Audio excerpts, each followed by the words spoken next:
జాతీయ గ్రామీణ ఉపాధి హామీ పనులు వరంగల్ జిల్లాలో జోరుగా సాగుతున్నాయి. వరంగల్ జిల్లా దుగ్గొండి మండలం నాచనపల్లి గ్రామంలో నిత్యం 350 నుండి 400 మంది కూలీలు ఉపాధి పనికి వెళ్తున్నారు. ప్రస్తుతం ఎండలు ఉష్ణోగ్రతలు పెరిగిపోవడంతో గత 2 రోజులుగా కూలీలకు ఓఆర్ఎస్ ప్యాకెట్లు అందించారు. అలాగే సోమవారం ఉపాధి కూలీలకు నాచనపల్లి తాజా మాజీ సర్పంచ్ పెండ్యాల మమతారాజు 350 మందికి తెల్లటి కొత్త టవల్స్ను అందించారు. అయితే ఎండలను దృష్టిలో పెట్టుకుని కూలీలకు చల్లదనాన్ని ఇచ్చే విధంగా ఉంటుందని టవల్స్ పంపిణీ చేయడం జరిగిందని, ఎలాంటి ప్రతిఫలం ఆశించి కాదని మాజీ సర్పంచ్ మమతారాజు చెప్పారు. మాజీ సర్పంచ్ ఎండకు తట్టుకోనేలా టవల్స్ను పంపిణీ చేయడం సంతోషంగా ఉందని కూలీలు చెప్పారు. ఈ ఛానల్ను సబ్స్క్రైబ్ చేయండి, లైక్ చేయండి.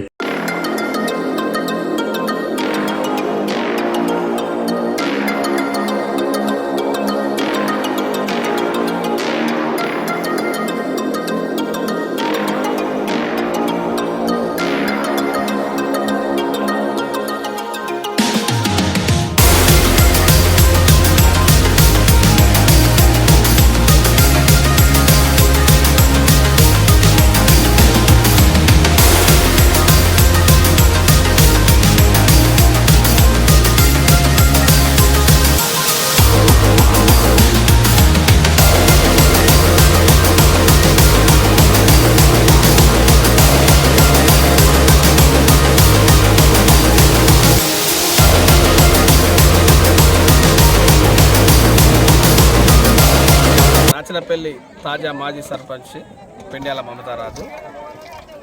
మా విలేజ్లో సుమారుగా 350 నుంచి 400 మంది ఉపాధి కూలీలకు ఎండ తీవ్రత బాగున్న సందర్భాన తెల్ల చేనేత టవల్ను పంచాలనే ఒక ఆలోచనతోటి ఈరోజు ఉపాధి కూలీలందరికీ ప్రతి ఒక్కరికి ఒక్కొక్క తెల్ల టవల్ పంచడం జరిగినది. ఈ ఎండ తీవ్రతను తట్టుకొని ప్రతిరోజు ఉపాధి పనులకు వస్తారని, వారి ఆరోగ్యం బాగుండాలనే ఉద్దేశంతో తప్ప వేరే ఏ ఇతర ఆలోచన లేకుండానే మా సొంత ఖర్చులతోటి పంచడం జరిగినది. గ్రామ మాజీ సర్పంచ్ గారు పెండ్యాల మమత రాజు గారికి నమస్కారాలు. ఈరోజు మా జీవనోపాధి కోసము ఉపాధి హామీ పని కోసం కాడికి వచ్చి మాకు ఎంతో సహకారంగా తనకేంది అంటే ఒక టవల్ రూపకంగా మాకు ఇచ్చిండు. మాకు ఎండను భరించలేక ఉన్నామనేది తను గ్రహించి మాకు ఇచ్చిండు. తనకు ఎప్పుడైనా మేము రుణపడి ఉంటామని ధన్యవాదాలు చెప్తున్నాము. నమస్కారం.